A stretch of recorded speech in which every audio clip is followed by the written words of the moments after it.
time to man up. Thanks for keeping the lock. This is the Man Up Sports Show, and we are talking broke people who used to be rich and the prosperity gospel. Why do celebrities always go to mega churches?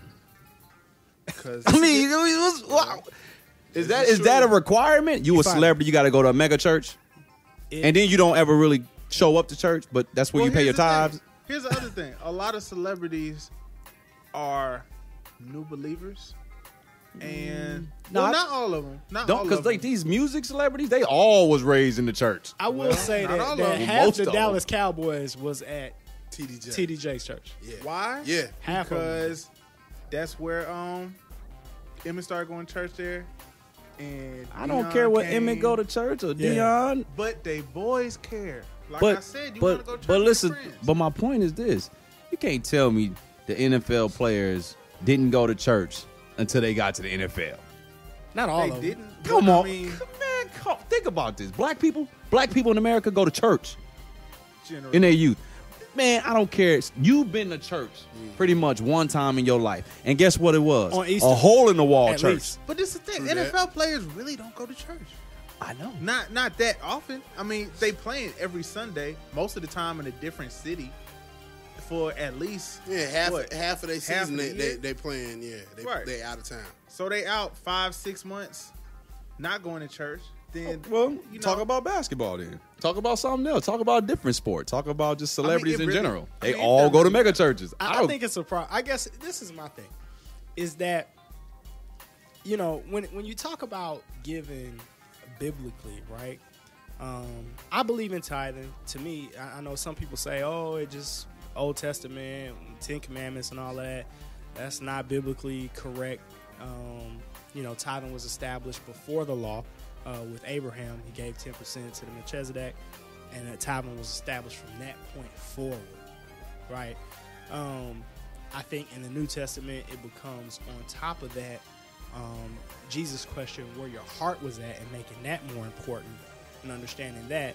But I don't think Jesus had a problem with tithing either. It was, his whole thing was, don't do it just because it's a rule. Make sure your heart is in the right place and happily give. Right, but I think sometimes you can go to a church where, I guess what people are calling the prosperity gospel is preached, and people see that as you're being hustled or swindled, and that was the overwhelming opinion, regardless of what was said biblically. I mean, I pulled out the Bible when we're having this conversation, regardless of what was said. It was, Evander is being taken to the cleaners because of where he goes to church. I think that is really the issue that people need to address. You understand, 10% is 10%, but 10% for Evander is a lot more than 10% for Mondre Allen. You know what? But you know what, though? What's crazy? Because I don't know, but you know, I guess some of these mega churches say they need your W-2 when you become a member, right? Now listen. Absolutely. If Evander... Well, I don't even want to talk about Evander. Just anybody who's rich, right? If you go to a hole-in-the-wall church and you make $50 million a year, your pastor ain't gonna be looking at you talking about where that $5 million at. If you gave your church $100,000, they gonna leave you alone. If you gave them $50,000, it would be like, wow. I'm gonna say like this the whole though. building fund. Yeah. I don't think that it is just rich people. I have a friend of mine, and we'll leave the names out to protect the innocent, right? I have a friend of mine who, I mean, has a heart for Christ and is doing a lot of big things, but she, I guess, didn't actually, no, she began to tithe and started to take her name off her tithe envelope. She wanted it to be a personal thing between her and God, and that's how she started to give. And there's nothing wrong with The that. church called her. Yeah. Wow. Like, Hey, what's you're been not going tithing. on? I mean, you know, are you having problems? What's up? And she was offended. Oh, she should be. Yeah, it's like, why you calling me? Is this accountability? Is this where the church is supposed to come in and look into my heart and tell me what I'm thinking and what I'm feeling and what I'm actually doing? Yeah, I'm an anonymous giver, but now I need to let the church know, hey, I'm giving anonymously, so don't call me. That's a rough. That's crazy. Yeah, that it is was crazy. And she came to me for an explanation. I had none. Leave the church. That's your explanation. What? That is kind of fine. Yeah. Leave that church. That would have been my answer. Because like you said, like the tithe is supposed to be a personal thing. Like your name doesn't necessarily have to be on it for you to give it. Because Hey. God knows you gave it. And Every that's really the tithe only bucket person should that have needs to anonymous envelopes on them. I mean, for the longest time, I used to Always- put mine in with no name on the envelope. I think put it in that the envelope and just drop it in blank. The envelope, what it really is supposed to be for, is for your benefit, because you write it off. Right. It's Because a lot of churches tax-deductible. will give you a You given write it off. statement. Right. You know, to show us how much you gave. I've seen a movement that I like a little bit better. When you talk about a lot of the prosperity churches and when the government began to crack down on this and forcing people to open up their books, here's where I'm going to shout out T.D. Jakes. He was one of the few people To open up his who books. opened up his books early and was like, you look whatever you want. My money's legit. Because other people didn't want to. A lot of other Yeah. people didn't want to. I won't name Your names. boy I got a lot of did. Your people- boy didn't. Yeah. a lot Wait, of people hold didn't on. want to. Don't just say your boy. Who is your boy? I want to know who your boy is. Yeah, it was a couple of Atlanta pastors who did not want to open their books. Who? Oh, we gonna leave that alone? Who? The Atlanta pastors didn't want to open their books. The tithe Blanket is a statement thing there. between you and God. And, I mean, everybody sets their church up different. I know a lot of churches I've been to have two different envelopes for offering. You got the white one that's for the church, and then you got the pink one that's a love offering for the pastor. Love offerings. Now, look, if you want to put your tithe in the love offering, I don't really... I mean, I guess it's still kind of going to God's work, but I think the tithe was designed to go into the body of the church to get the church's business done. Mm-hmm. And I think the love offering is just that, the offering. Because offering is different from tithing. You Yeah. got your 10%, and then the offering is anything above that 10% you feel led to give.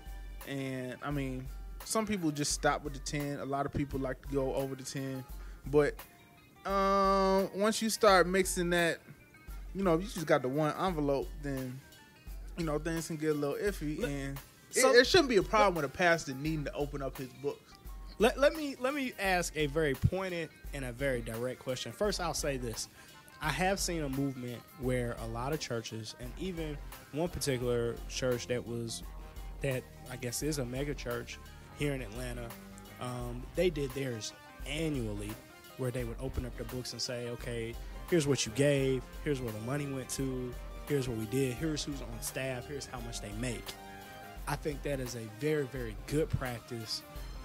It happens at my personal church. They do it weekly or monthly, I believe. Weekly, right. So they tell you, okay, here's what, just to eliminate any confusion about what's going on with the money you give, because a lot of people have issues with that, and I've seen it cripple a lot of people when it comes to their faith, that they feel like they can't trust the church with their money. Right. But Because they can't. the pointed question is, and I'll let you guys answer, do we believe that there are churches, when I say churches, buildings or pastors, that are pointedly trying to make a living off of the members? Yes. Without a doubt. Thank you, Yes. brother. Thank you for saying that, because I thought we were going to say it at the same time, but you beat me to it. Man. I'm co-signing. Yeah, Co-signing. I'm co-signing. I believe it's happening.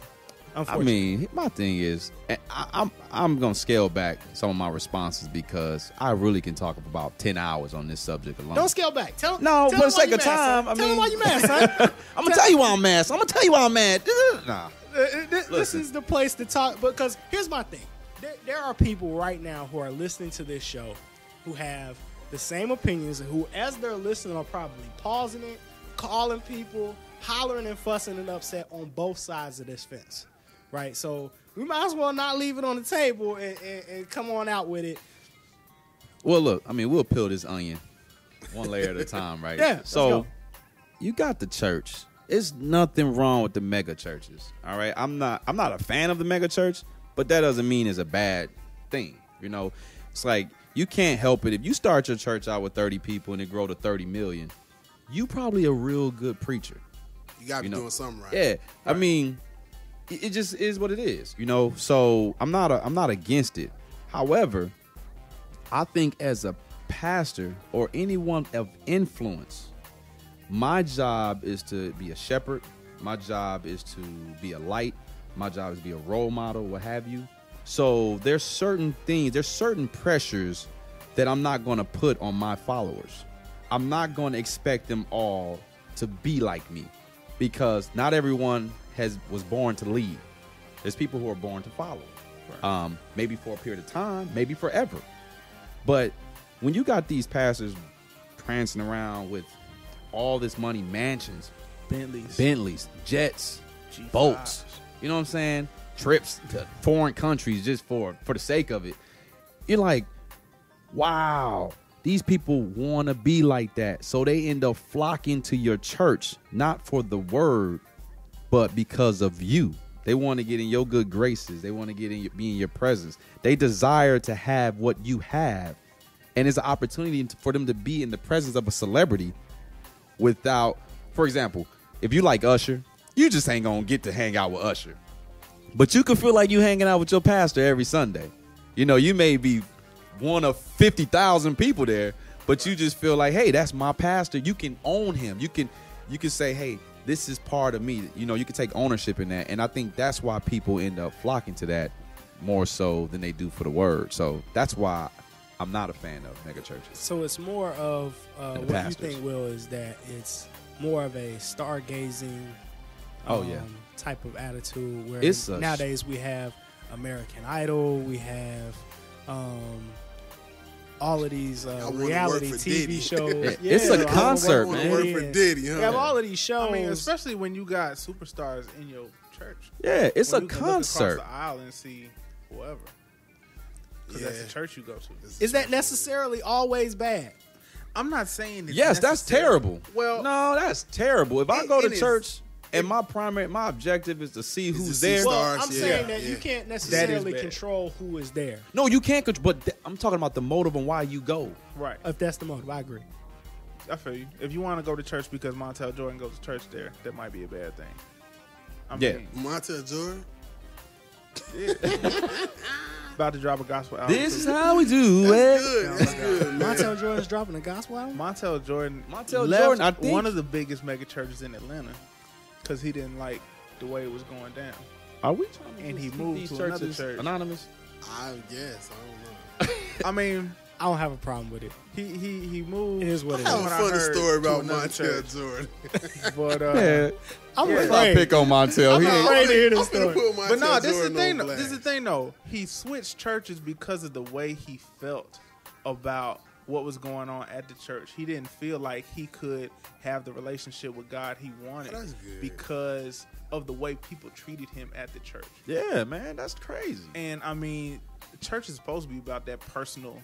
It's supposed to be a place where you can fellowship with other believers in your personal walk. So, I mean, when it gets to the point where you can't walk your walk anymore, it might be time, to make a change. And that happens. Since you told that nice story about, I'm gonna stall him out. I'm not gonna share. You gonna let him alone? Yeah, I'm gonna stall him out. Good job for you, Montel Jordan. You got some growth going on. You saved him, Woody. You saved him.